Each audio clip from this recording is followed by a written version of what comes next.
Hello, friends. I want to share with you the news that broke this week. Many may or may not know this, but my alma mater, the University of Hartford, has made the decision to drop from Division I to Division III in all athletics. And I, for one, am incredibly disappointed. Sure, Hartford may not be UNC or Duke or Alabama, but Hartford has, quite frankly, heart, community, neighborhood. That was their slogan this year as the men's basketball team made it to the NCAA tournament for the first time ever. What they don't have is a great president, Greg Woodward. First off, Greg Woodward was nowhere to be seen when Hartford made it to the tournament. The ex-president, Walter Harrison, and ex-athletic director, Pat Miser, they were there.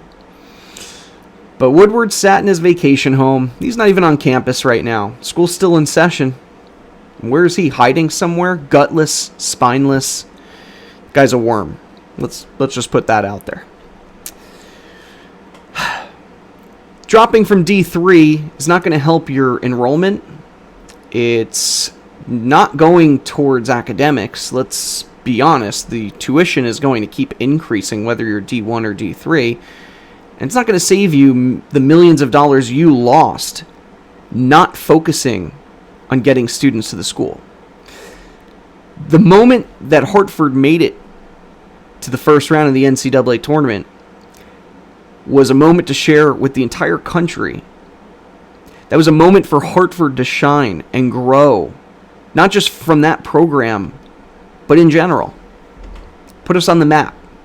And all that momentum dashed with one horrible decision by Woodward and the Board of Regents. Disgusted. Absolutely disgusted with it. Those athletes, they work hard. Not just on the field, but academically. Hartford student athletes have made it to the pros, sure. But they've also gone on to do other incredible things for this world. And to be honest, I don't think Hartford will see another dollar out of me.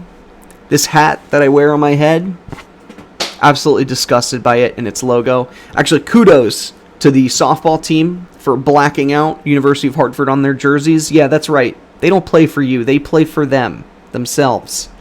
Not for you, Greg Woodward. Again, you gutless piece of human waste. Good afternoon and welcome to the Sportscast. I'm Nick Drago. Today on the show, we will be talking about the Big Four, as I always do, and even soccer, my new love. Yeah, we're going to talk about that too. And every chance I get, I'm going to give Greg Woodward, just a piece of my mind, just here and there sprinkled throughout the show. And of course, we got to support the Hartford Hawks by giving a lot of great big caws throughout, as I usually do. So welcome, friends, to Sports with Nick Drago. That's me. The show starts right now.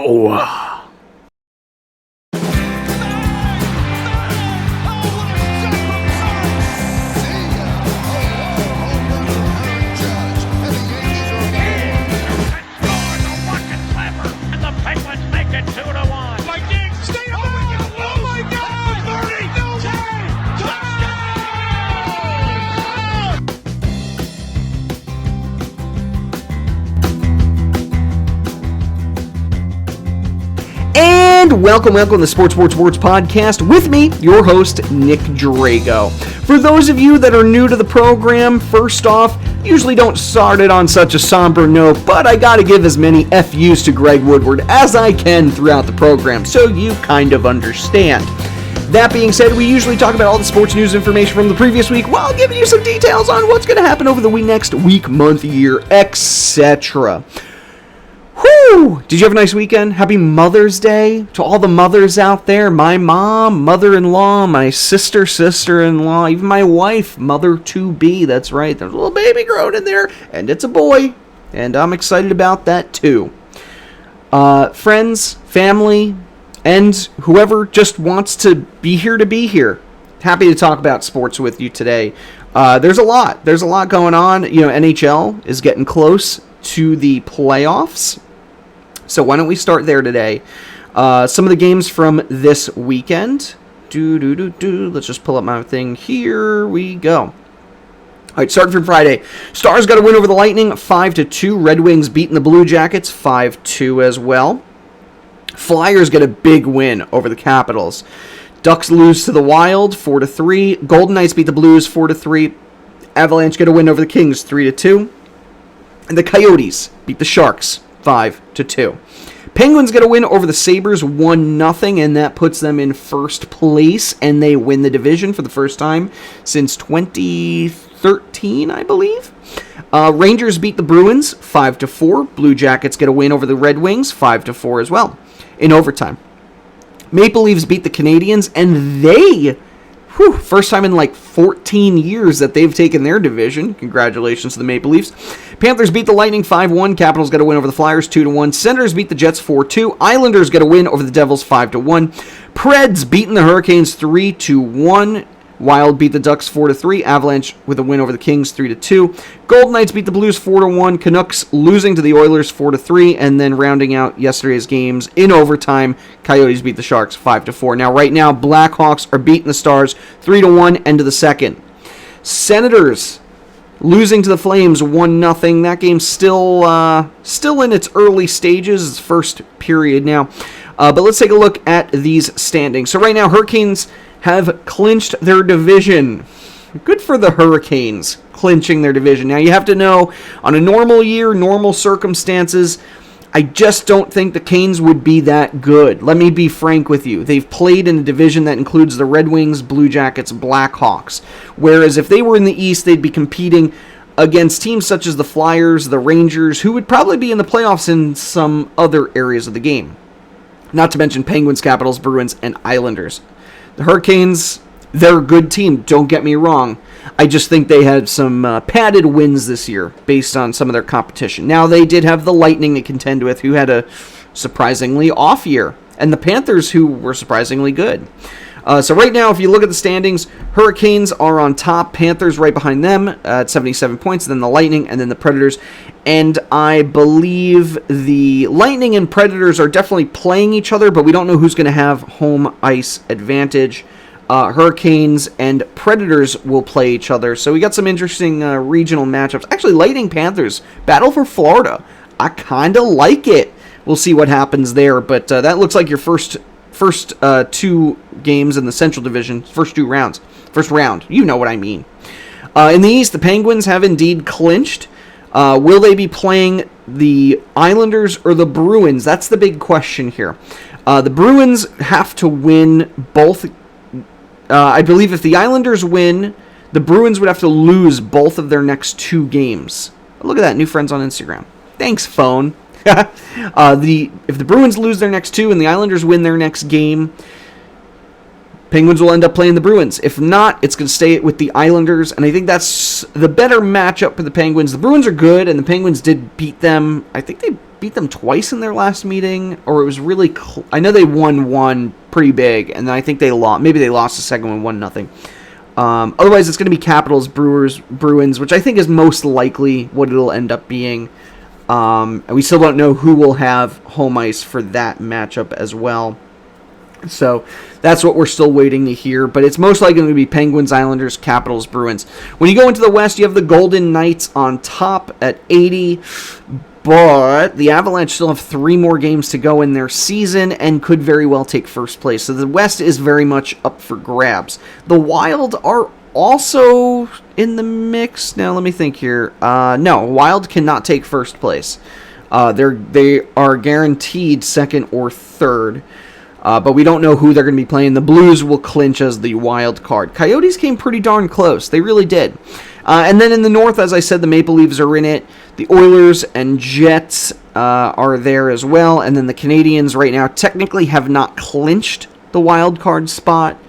It's very likely that they will. The Canucks, still have a couple of makeup games left to go. They're working their tails off, but they're 2-8 in their last 10. I really don't see the Canucks winning and getting ahead of the Canadiens at this point.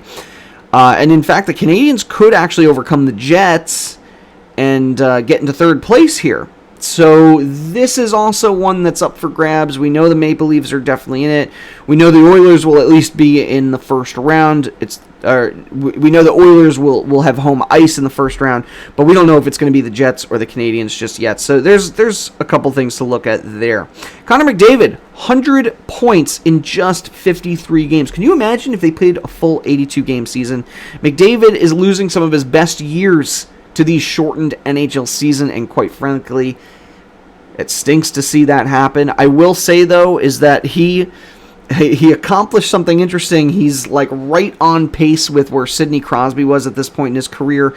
Now, we're also, I think he's probably getting close to the point where Sidney Crosby was out for a lot of concussions and injuries. McDavid certainly looks to be one amazing player.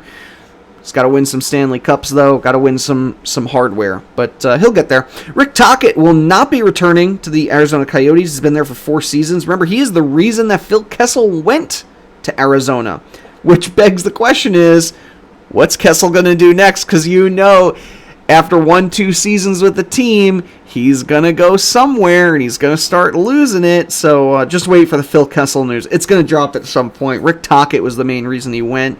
And now who knows what's going to happen to him. John Tortorella will not be back to be the coach of the Columbus Blue Jackets. When Torch took over that team, he's been there 6 seasons. They were good, right?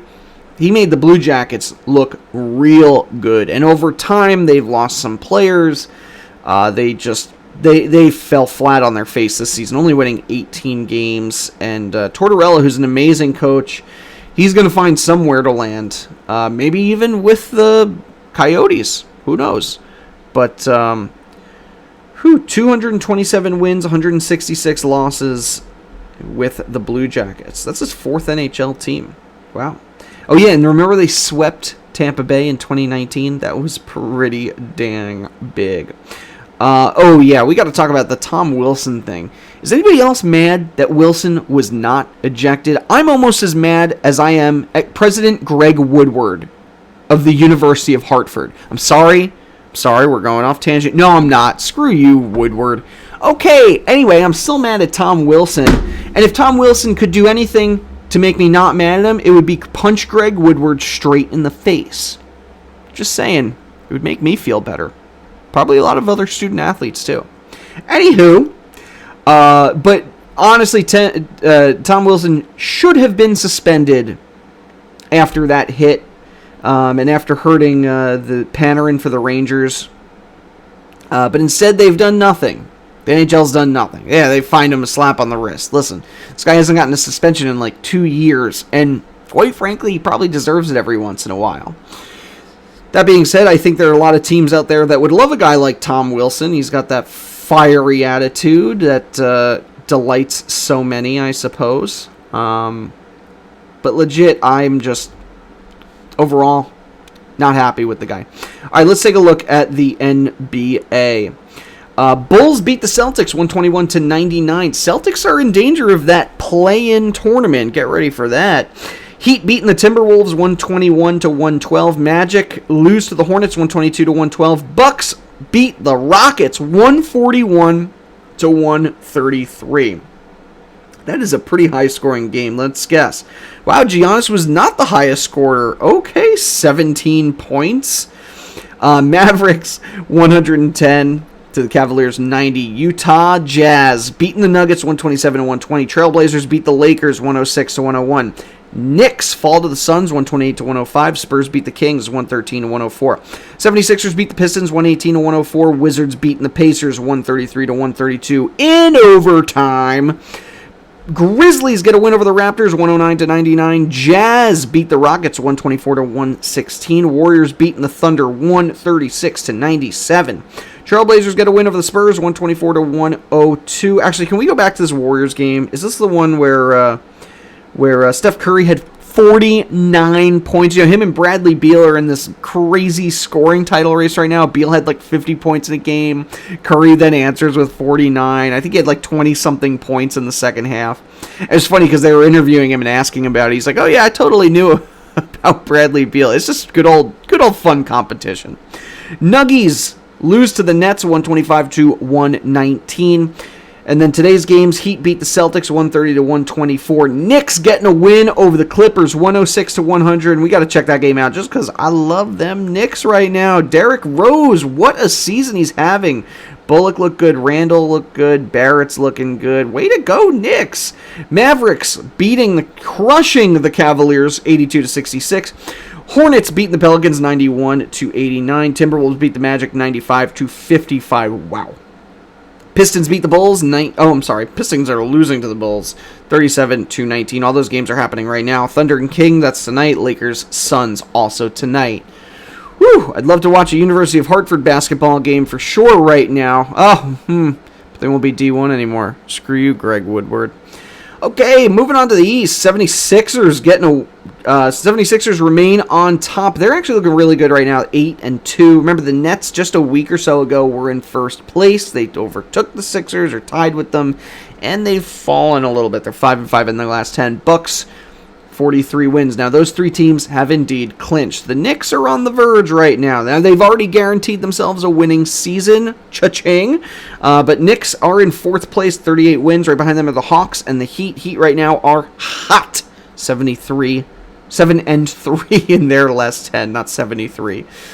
I almost said 73-10 in their last 3. I don't know what I'm saying anymore. Celtics 4-6 in their last 10. They're not looking great. Now remember, we talked about this play-in tournament thing. Okay, so what that means is you have the 7, 8, 9, and 10 seeds, I believe, are going to be in this tournament.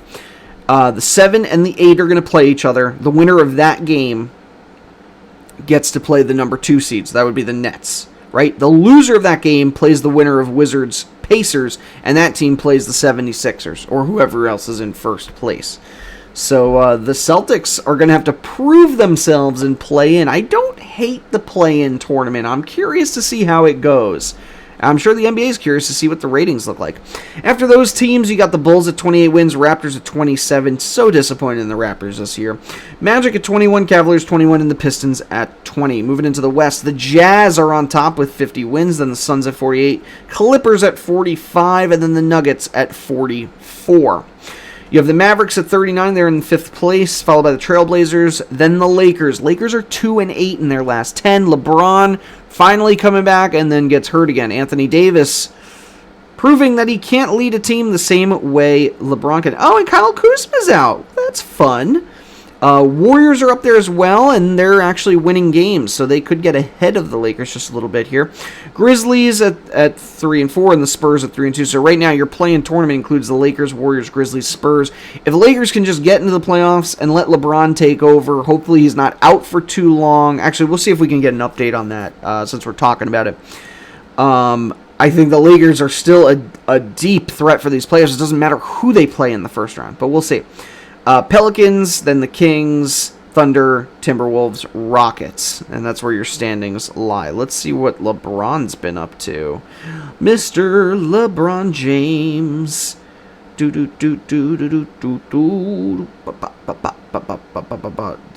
Where are we at here? Just a lot of things about LeBron James complaining. I just want to see if he's healthy. But, he's not attending games due to medical reason. Alright, well, doesn't really give us much injury update here, but it's not looking good for old Bronny. Let's see, we talked about Steph Curry, 49 points. Oh yeah, Russell Westbrook ties Oscar Robertson for the most triple-doubles in NBA history. Congratulations, Russ. He's probably going to break that record. I think he's going to have at least one more triple-double before he retires, am I right? So good for him. Good for him. Major League Baseball. Here are a bunch of games from this weekend. Yesterday, the Yankees beat the Nationals 4-3. Rockies lose to the Cardinals 9-8. Cubbies beating the Pirates 2-3. Giants beat the Padres 7-1. Athletics got a win over the Rays 6-3. Tigers beat the Twins. Wow, they beat the Twins 7-3. That's right. They're the last team to win 10 games. Brewers beating the Marlins 6-2. Reds fall to the Indians 9-2. Rangers beat the Mariners 9-8. Screw you, Greg Woodward. The Red Sox get a win over the Orioles 11-6. Diamondbacks fall to the Mets 4-2. White Sox beating the Royals 9-1. Astros beat the Blue Jays 8-4. Phillies beat the Braves. No, I'm just kidding. They lose to the Braves 8-7, and the Dodgers beat the Angels 14-11. Dang, what a high-scoring game. And then today's games, Red Sox beat the Orioles 4-3. Yankees got a win over the Nationals 3-2. Brewers beating the Marlins 2-1. Diamondbacks fall to the Mets 4-2. White Sox beat the Royals 9-3. Astros beating the Blue Jays 7-4. Cardinals beat the Rockies 2-0. Pirates beating the Cubs 6-5. Rangers get a win over the Mariners 10-2. Padres beat the Giants 11-1. Angels beat the Dodgers 2-1. Rays beat the A's. Rays and A's 4-3. And Braves are currently beating the Phillies 5-1. That will probably stand. Let's take a look at the standings. Red Sox on top of the AL East at 22-13. Yankees are 3.5 games behind them. Plenty of time to catch up. Then you got the Rays, Blue Jays, and Orioles. Still very close in this division, although the Orioles are starting to fall. In the AL Central, White Sox on top at 19-13, followed by the Indians at 18-14. Then the Royals, 3.5 games back from them, and then the Twins at 12 wins and 20 losses. That's a big surprise for me this year. The Twins have been looking good the last few seasons, and then you have the Tigers. AL West. The Athletics remain on top at 21-15. Astros are 18-16. Mariners 18-17. Rangers 18-18, and the Angels at 15-18. Again, that's another close one. Look, Angels are only 4.5 games back. Even though they have a losing record, they could easily go on a tear and get into first place. In the NL East, the Mets, could they be pulling away? It could be the Phillies, the Braves, the Marlins, the Nationals. I mean, this division's been crazy this year. Anybody can really take it if they start actually winning consistently. Could go any way whatsoever. In the Central, the Cardinals are on top, followed by the Brewers, Cubs, Reds, and Pirates. And then in the NL West, the Giants, the surprise team in first place. Guys, it's not going to last. It's not. You have the Padres and the Dodgers looming hardcore. And then you have the Diamondbacks and the Rockies are all the way down there. So that's where that stands. Albert Pujols looks like he is done with the Angels and could be done overall. Pujols has had an amazing career in Major League Baseball. It'd be great to see him land somewhere, but it's actually crazy. He's been with the Angels for so long, 10 years. It just doesn't feel that way. I mean, when he was with the Cardinals, he was bombing home runs left and right. Pujols was going to be the next home run champ. He looked like he was the next A-Rod, or he was just a superstar player. And then going to the Angels, he really couldn't repeat the same success. But 41 years old, this season he had 5 homers. He's batting 198. So he was putting on a show. He was doing a lot of good stuff with the Angels. It's a shame they couldn't do much with him, win a lot, but good for you, Albert Pujols.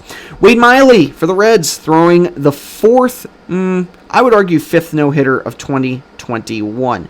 This is just 2 days after John Means threw a no-hitter, but you also had a couple other ones as well. Carlos Rendon, Joe Musgrove. And darn it, Madison Bumgarner with his no-hitter through 7 innings in a shortened doubleheader game. You gotta count that. At least put an asterisk next to it. He completed a full game without a hit. I gotta give him credit for that. Moving into football, Seattle Seahawks, DK Metcalf runs the 110.37 seconds. Metcalf is by far one of the most fastest players in the NFL. Sorry, my computer's being a little weird there. One of the most fastest players in the NFL. Much faster than President Greg Woodward of the University of Hartford Hawks. Screw you, Greg. Anyway, he finished 15th out of 17 in the 100-meter dash. So, sure. Not the best, but I gotta say, 15 out of 17. It's not bad. He's competing against some of the best track and field athletes out there. I gotta give the guy credit. He went out there, he did it, he beat a couple guys. I wasn't expecting him to be an Olympic runner here, but good for you, DK. Good for you. Aaron Rodgers. Oh, man. Packers offered to make him the highest paid player in the NFL, and Rodgers turned it down. Oh, I'm loving where this is going. Listen, Rodgers wants the GM gone. I don't think the GM's going anywhere. Looks like they're going to trade Aaron Rodgers. Now, who do you trade him to? Well, I've heard the Broncos floating around, but really the Broncos just made that trade for Teddy Bridgewater. Far be it for me to say that that was a terrible move. I think Bridgewater's a great player, but you never know. John Elway might want a real quarterback. I'm sorry, I shouldn't say that. He may want a really good quarterback like Aaron Rodgers. It paid off when they brought in Peyton Manning. They won a Super Bowl with Manning, so could be a similar situation. This is definitely a different Broncos team, though, than they were when that was done years. Was that 6 years ago? 7 years ago? The other team I've heard, though, is the Miami Dolphins, which I would hate to see. However, Dolphins need a quarterback. Oh, Rodgers is bearable. Oh, and they have all those draft picks. I would not be surprised if that were the case. Aaron Rodgers is mad, and he would sooner retire than play another game in the green and gold, is what I'm reading right here in front of me. So, I don't know. We'll see. Miami's been in this kind of perpetual rebuild for the last few years. Who knows? Who knows? I'm excited to see what happens, though. Oh, yeah, let's talk about some soccer. Chelsea beating Man City. Was this yesterday? Beat Man City yesterday. Now, this is not for the UEFA Championship. That game will be taking place in a couple weeks. But they happen to play each other this week in regulation. Forgive me, I don't know all my soccer terms yet. I'm learning the game. I like the game. We're going to figure out the game. But you got to bear with me just a little bit here. So this is a big win for Chelsea and proves that Manchester City, you haven't won yet. Haven't won yet. By the way, they're talking about moving that game to London. Now, previously, this game between these two British teams was meant to take place in Turkey, and if not for COVID, that would probably still be the case. But because of travel restrictions, because both finalists are English-based teams, Wembley Stadium could become the new venue. That way you sidestep all those other precautions and restrictions. It'll make everything much easier and simpler for UEFA and for the fans who, quite frankly, would rather travel to London than to Turkey to see their teams play. And I'm sure UEFA will throw Turkey a bone in a year or two and say, all right, now you can host the finals. It's a big deal for them, but I think it's the right move. Let them play in England. It's actually kind of fun to see.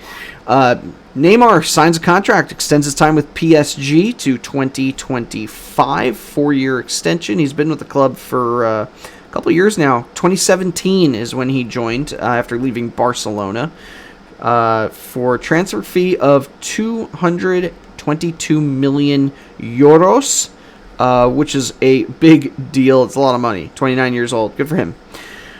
Jose Mourinho moving from Tottenham over to Roma. Now, Roma is not really one of the big major clubs in Europe. They're certainly a good club in Serie A, but this is a big deal. Now, they play obviously in a major city, playing in the city of Rome, probably the biggest club in that city.